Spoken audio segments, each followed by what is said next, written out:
Hello everyone, thank you for being here tonight. I am Stephanie and I am a park ranger supervisor at South Mountain.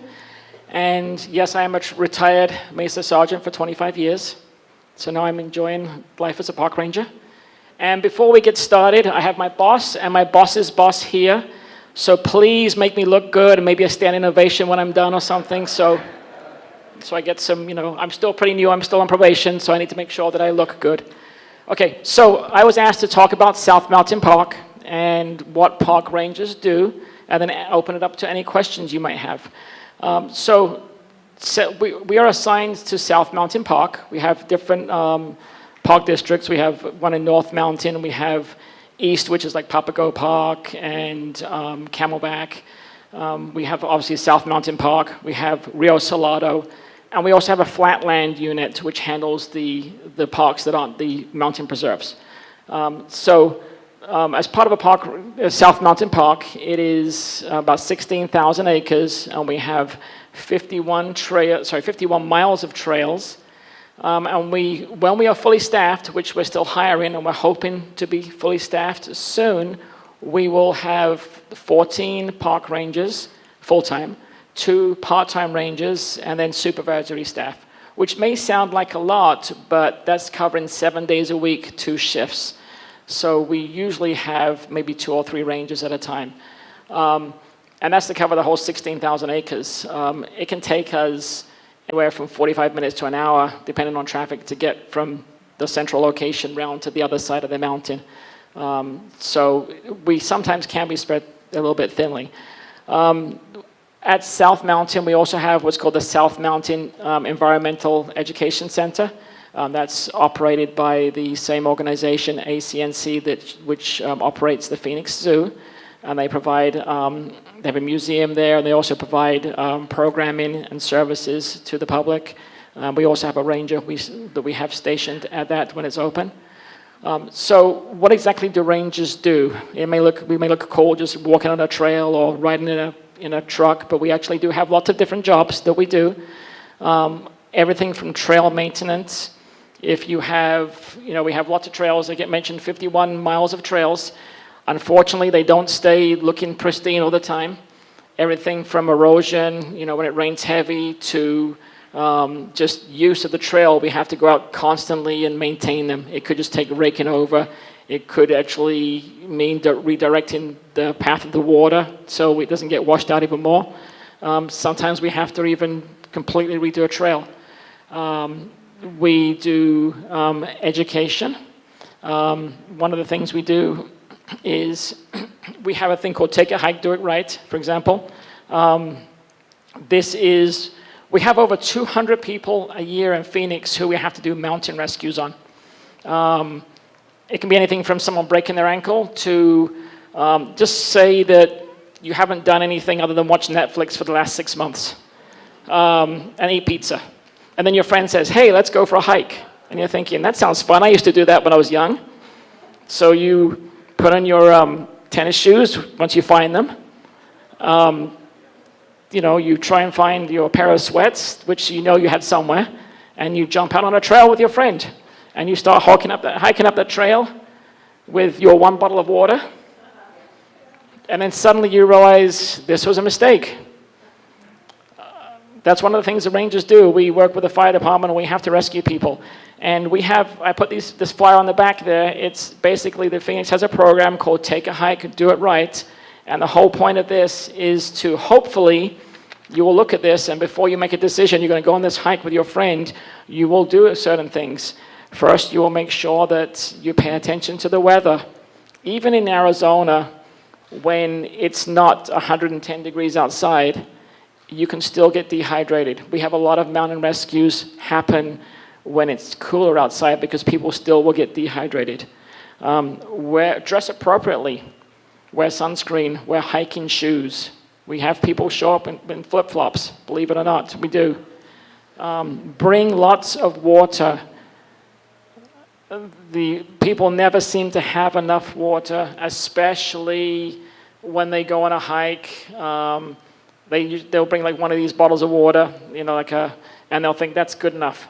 You need a lot more water than you think. And when you get halfway, through your water, turn around and go back. Don't think, oh, I can make it.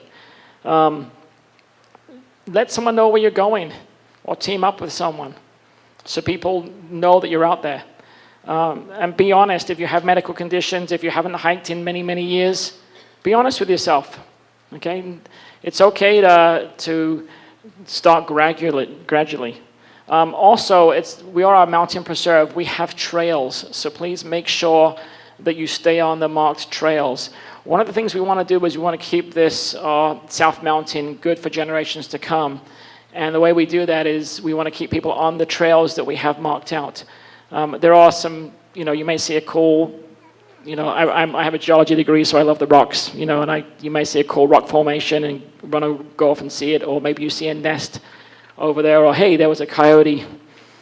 Please don't go look at it. Stay on the trail so we can preserve everything. And just don't be one of the 200 people. Was talked about in the news beforehand. You don't want to be on the 5 o'clock news with a Phoenix PD helicopter hoisting you up off the mountain. I mean, they say you want, you have, was it 10 seconds of fame or whatever, or 15 minutes of fame? You don't want your 15 minutes of fame to be on the 5 o'clock news getting pulled off the mountain. It's not the best way to go, and I guarantee you every single one of your friends will be posted on Facebook. So other than the trail maintenance and the education, we do provide education. We are more than happy. We have rangers will do hikes. They will give information on, we have lots of petroglyphs down at South Mountain.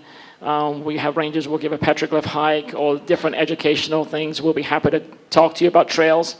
If you want to start easy, come talk to us. We'll be happy to explain our different trails, what we have, what you can do, what the views are.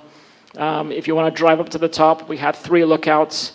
You can drive up there most of the time. We do have what's called Silent Sunday, which is the 4th Sunday of the month, where we close the park to vehicle traffic, and it's only open to hikers or bicyclists to go up and not have to worry about vehicles.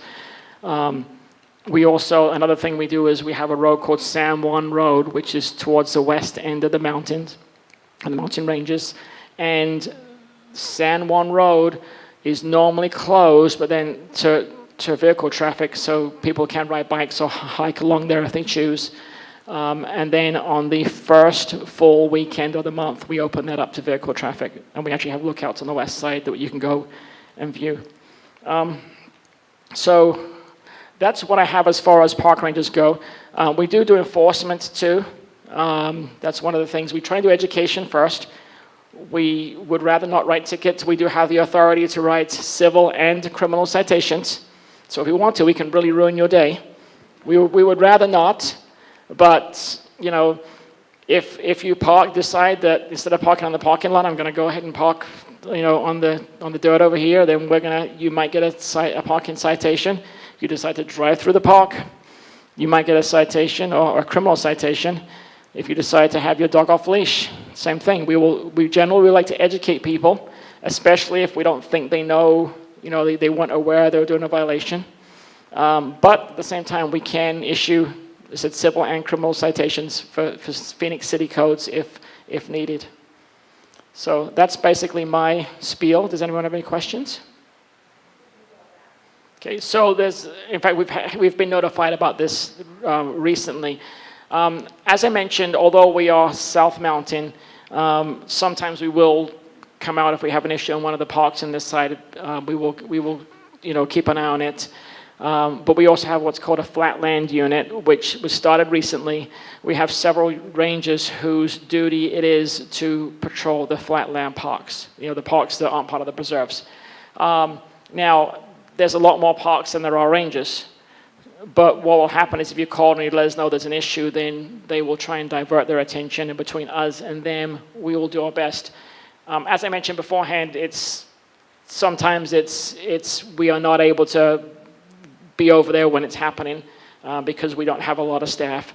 If there's a danger, for example, if there's someone who, you have a vicious dog or it's happening right then call 911.